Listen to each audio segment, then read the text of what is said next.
Čau lidi, vítejte u dalšího videa a tady to video bude prank na mýho bráchu.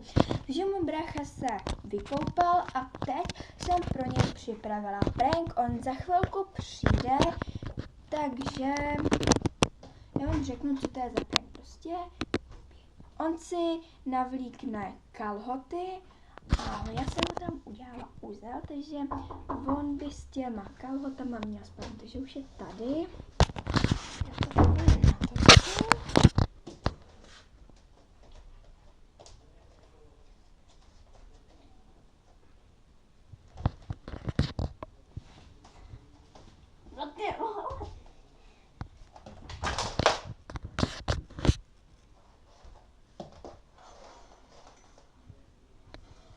No, takže ještě jsem tam takhle nastavila kabel a on teď vypojil lampičku, takže ten prank se tak jako trochu poved i nepoved.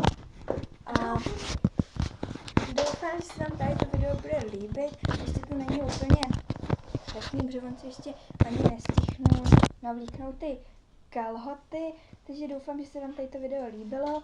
Tak zanechte prosím vás like a budu točit i víc pranků a nejen takový, že brácha už konečně zapal tu lampičku. Tak on si teď se snaží navlíknout ty kalhoty, možná vidíte, že mu to jako tady nejde nějak.